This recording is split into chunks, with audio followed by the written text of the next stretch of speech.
Well, good afternoon, everyone. Welcome to Monmouth. Are you having a good time? Yes. Yes. We'll soon put a stop to that, don't you worry. Listen, I'm sure I don't need to introduce myself, but for those who've not been in the country long enough, I am Sir Richard de Percy, one of the barons of this fine land. You've heard of me, right? No. No. Of course you haven't. Hands up if you've ever seen Blackadder. There we go. You remember Percy, Lord Percy, Purist Green, etc. Yeah. Sadly, he is a real historical character, as indeed is Blackadder himself. But I'm going back to before that time, to when the de Percys started rising to their height of their fame and fortune in this country.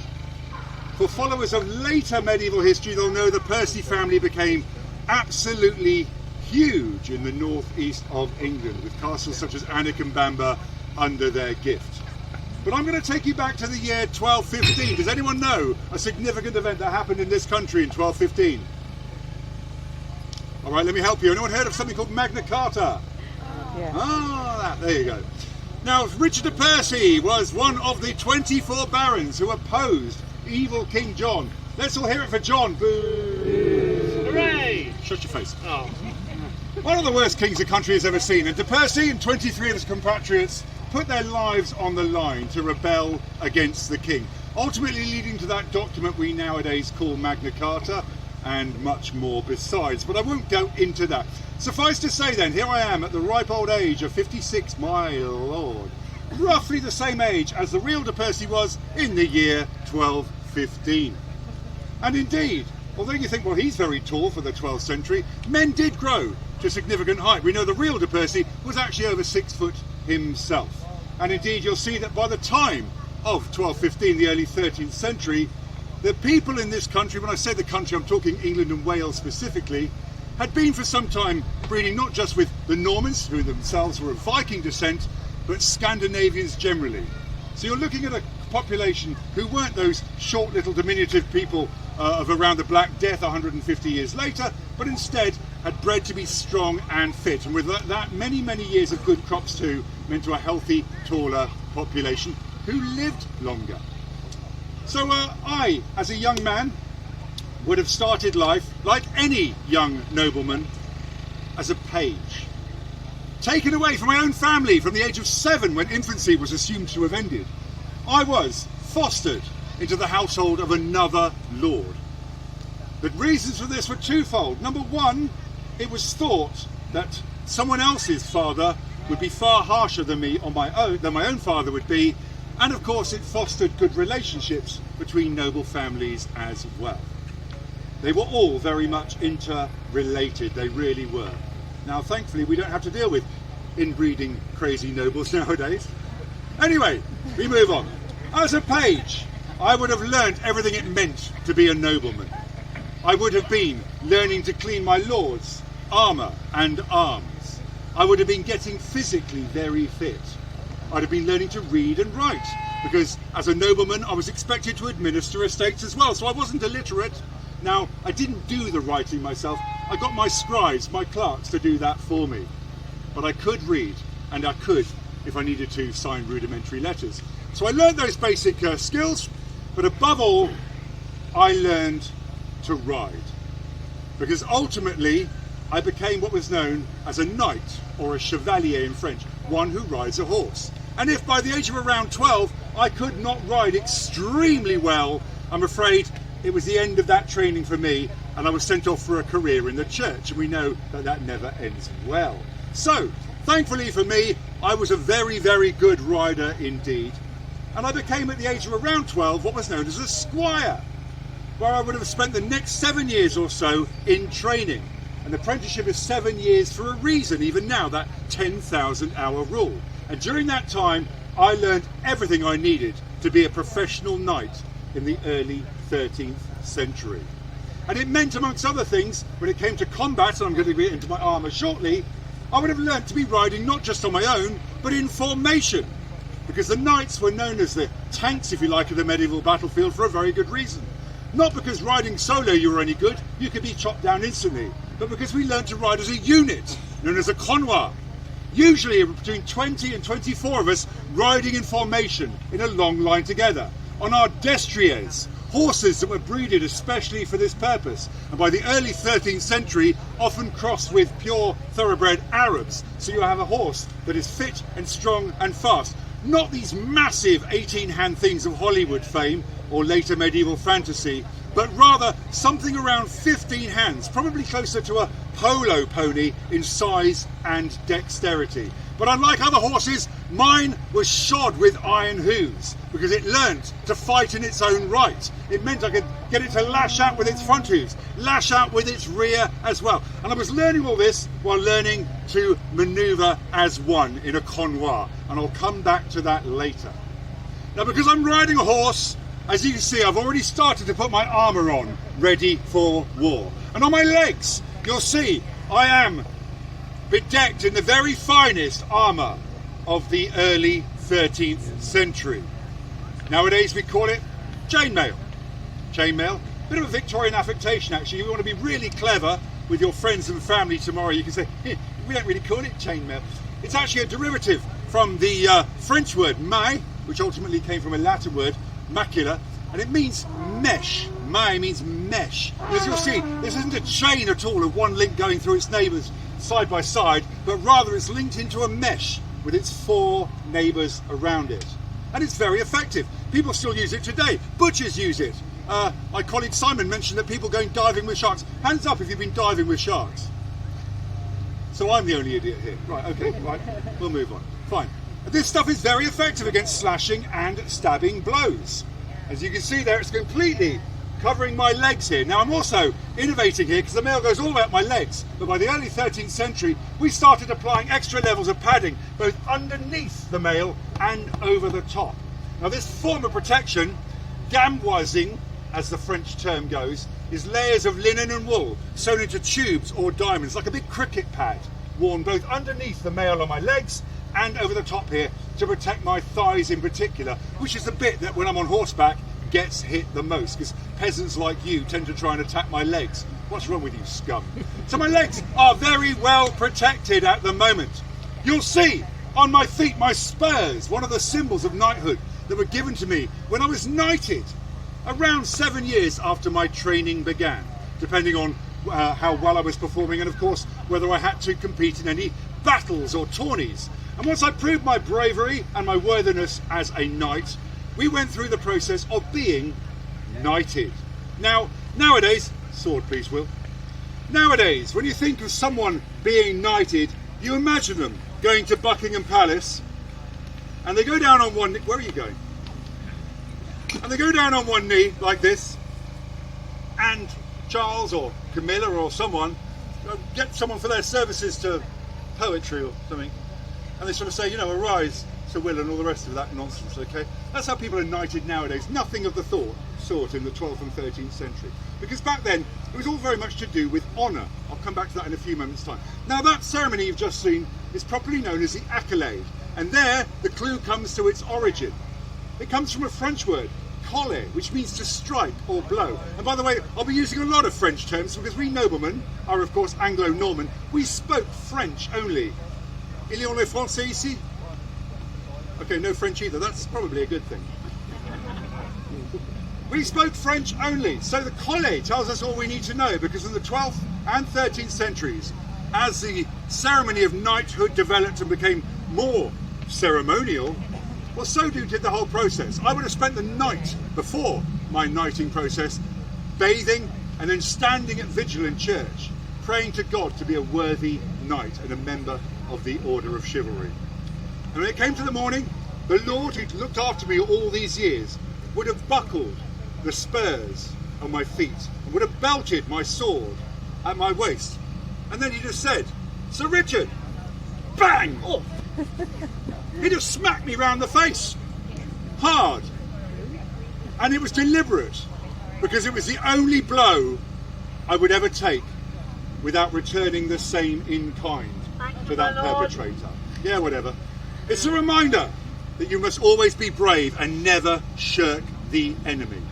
And there are any other tenets of chivalry, as we call it, this order of chevalerie, of knighthood, that really came to the fore in the 12th and 13th centuries as well. The first and foremost of these was preux, or prowess. I want everyone to know the name Richard de Percy. And as you'll see, as the arms and armour get on, you'll see more and more how that comes to the fore. They want to be seen that I am front and centre.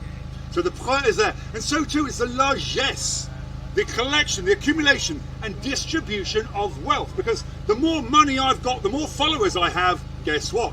The more prowess I have. Oh yeah, I have an ego the size of London. I really do. Does that mean I get paid? Shut your face. And on top of that, the one that we all think of, chivalrous behaviour, the courtoisie, where I learnt how to behave myself properly as a nobleman. And we know exactly how these men dealt with. Of course, they were meant to be kind to the poor and to the church and to be deferential to the good women folk and so on. But much more than that. A writer, Daniel of Beccles is in Suffolk, gave us a whole list of the do's and don'ts of being a nobleman in the late 12th century, and we have those today as an example, and some of them are quite shocking and some of them aren't. You know, you're supposed to wash your hands before dinner. Great. You're not supposed to ride your horse into your lord's hall. I mean, that's something they're telling them not to do, so I'm sure they did it. Some of my favourites include, if you need to belch, don't belch in your neighbour's face, for goodness sake. Just turn your face to the ceiling and belch up there, that's polite. And equally, if you need a wee, don't just stand up and wee at the table, that's rude. No, go to the corner of the hall and urinate over there. Much politer. That's how it's done. Anyway, enough of the waffle. As you see then, I am getting prepared for war, which means I need to wear state-of-the-art armour of the early 13th century. I mentioned this padding, this gamboising across my legs, over the thighs in particular, protecting that femoral artery, which is so important to keep me alive. The next piece we see here then is my main body armour. Known by two names, the English accoton, from the Arabic al-cotton, of cotton, or more commonly in my term as a gambesson, an article made of this gamboise material. And you can see then, it's made of that same tubes of linen and wool, sewn together. Somewhere in 1180, Henry II decreed that every freeman needed to own a garment such as this, as a matter of course, to be part of the feudal levy. Now, that could be stuffed with anything, wool, straw, and so on. Mine is made of the finest linen and wool because I'm a very rich nobleman. Why aren't you bowing? Right, so this goes on over the body, and as you'll see, it just goes on in a rather undignified fashion, straight over the top.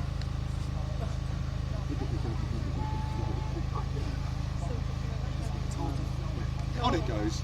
Ooh, good, that's nice. Nice and warm. So, kind of, you know, wearing a really sort of winter tog duvet right now. So, in answer to your first question, is it hot? What do you think? It is flipping hot. It really, really is. But it's protecting my body very, very well indeed against, you know, impact blows and so on. So, so far, so good. This is going to go on then under the main body piece. Have we got Robert there to help us? I'm here. Robert! Robert, oh, he's videoing. Okay, Simon, thank you. So Simon's going to help me. Now Will here, as you can see, has actually been knighted himself. He was part of my household for many years, and so he's trying to earn his keep now as one of my household. But this piece of body armour here, the hauberk, is a kind of derivation of hooded shirt, made of that same mail armour. Now mine is very typical of the early 13th century, where you'll see the hood, or coif, is now separate. And you can see the two of them are lugging it around, because mine is flipping heavy, it has to be said. Tens of thousands of links of metal looped together. Now that word maille, to give it its full name, maille de fer, a mesh of iron. And it's exactly what we have on here. This iron shirt that I'm going to be wearing, made up of tens of thousands of links. And yes, it's very heavy. So, to stick this on, unfortunately, I have to get a little undignified here as I go down on one knee, assume the Superman position. These guys grab an arm each, and up and in I go. This one. Very good. I haven't. Not this one. We are smooth up the rock. Something back the head. How are you going out?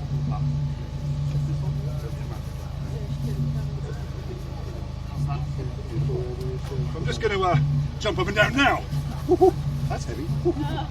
Good, excellent. Now, if I was properly going into war and we had time for all of this, you would see that in order to get myself properly prepared, this is then tied off with leather around my elbows, just above my elbows here. and indeed at points around the chest here, which lifts the weight from stopping it dragging through my shoulders, which really, really helps. You'll see it ends here with mittens that cover my hands as well. Will, can you just tie that one off for me? I think this one had mine shield. So that I'm completely covered, as you can see, up to the shoulders now, in this made affair, this mesh of male armour. And yes, it's very hot, and yes, it's very heavy. Whew. Thank you. That'll do. Now at the moment, of course, my bonce is a little bit unprotected. And I don't know about you, but I value my head. So we're going to be covering this in the same series of coverings. Starting with, guess what? A padded coif made of similar material. I get to pose for you all as a little milkmaid for a few moments.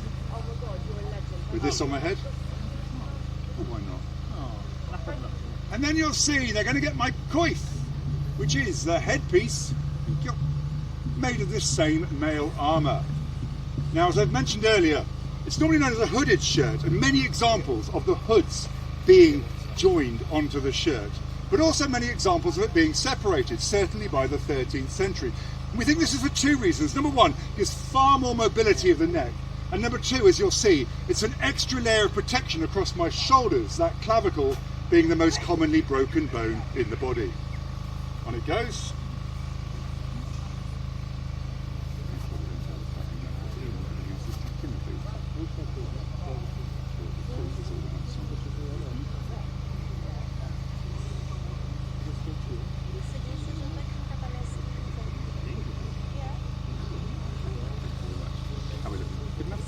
Beautiful. So now I am armed, to use the French, de cap-à-pied, from head to foot in male armour. And this is very much state of the art, as I say, for the early 13th century. But you'll see at the moment then, it's very difficult to tell friend from foe. We're all looking the same on the battlefield.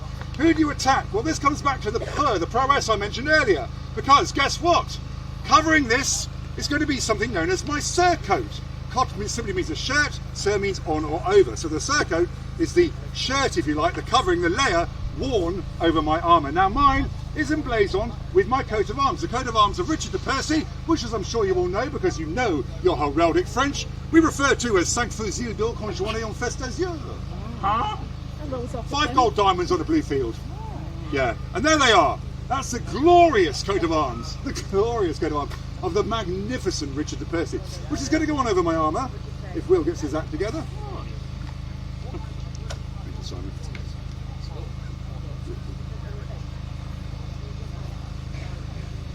Beautiful. So there I am now in my glorious blue, but of course the mail is still dragging down through my shoulders. So Will and Simon are now going to be getting my first sidearms onto me. You'll see then, the first of these is my primary weapon, the weapon that was given to me when I was knighted back at the age of 18, my sword. Now swords came in various shapes and sizes throughout our entire period. I'm left-handed, maybe. In various shapes and sizes throughout our period, but mine is very typical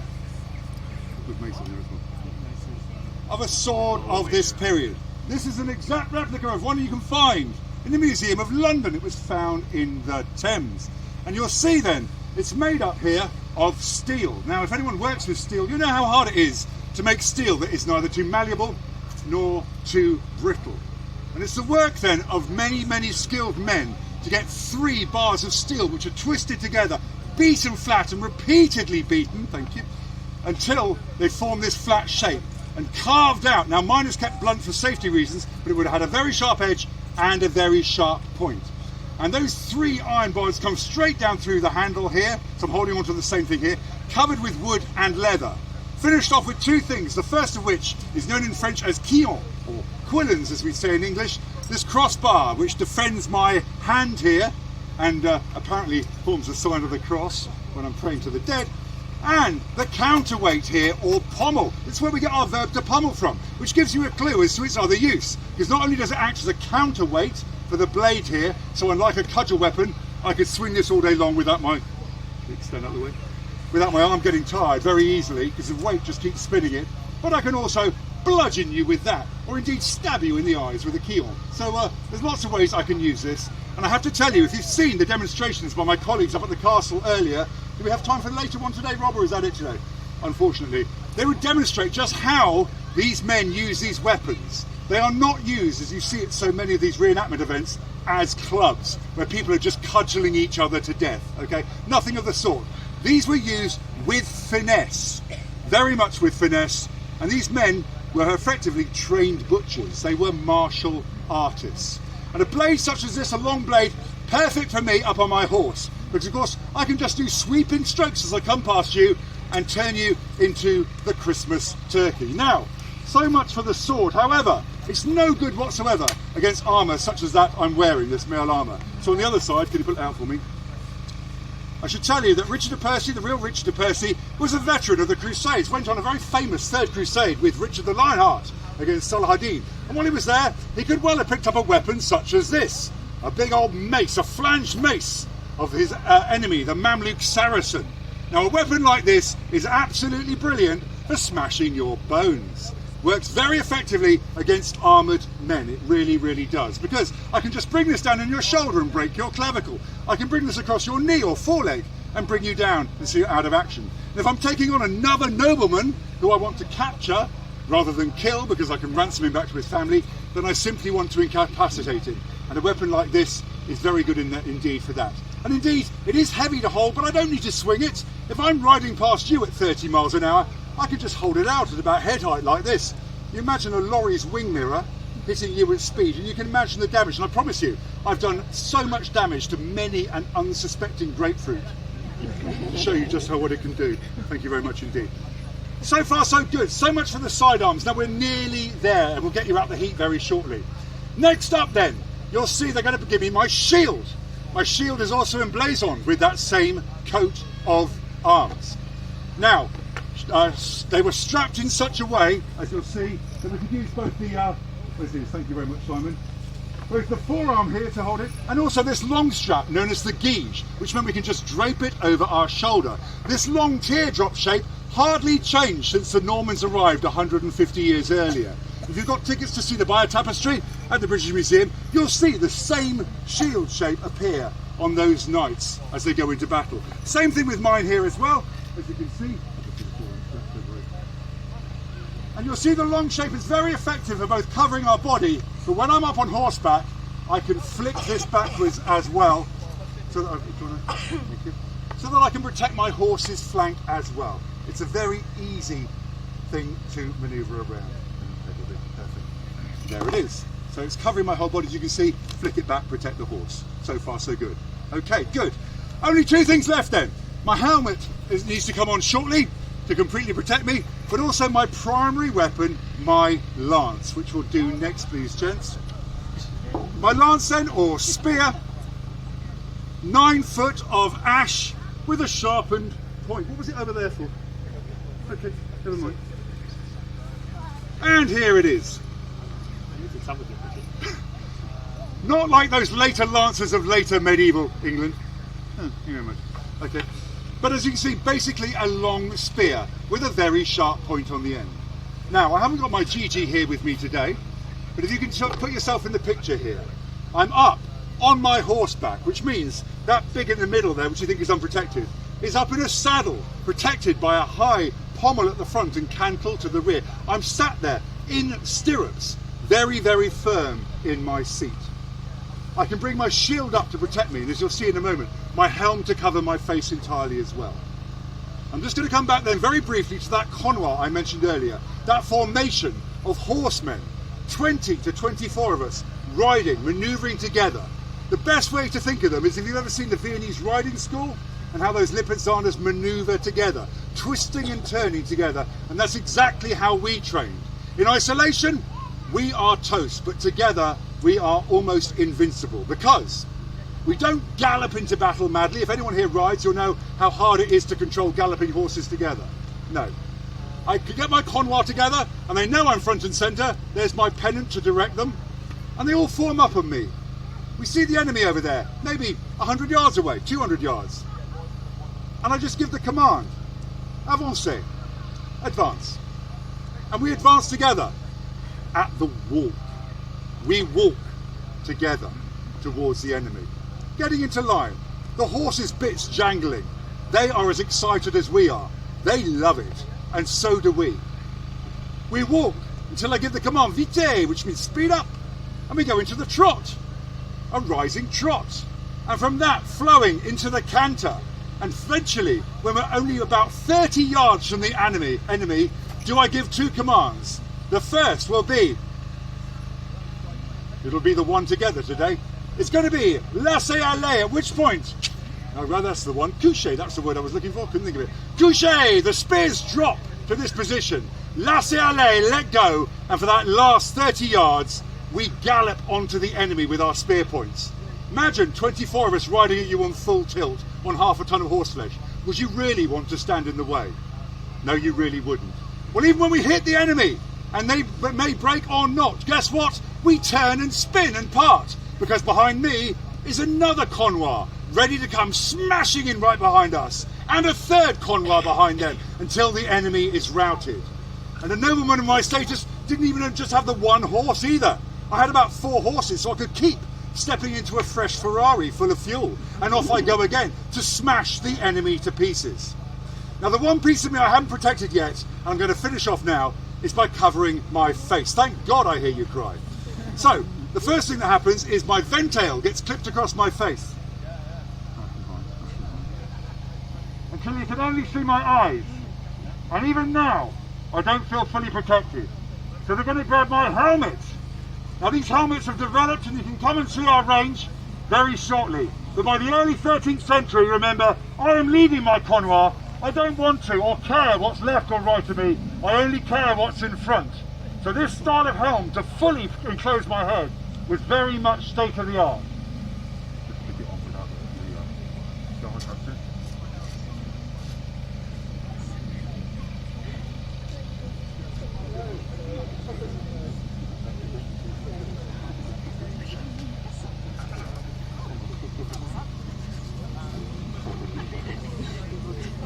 Ladies and gentlemen, esteemed audience, I give you Richard de Percy!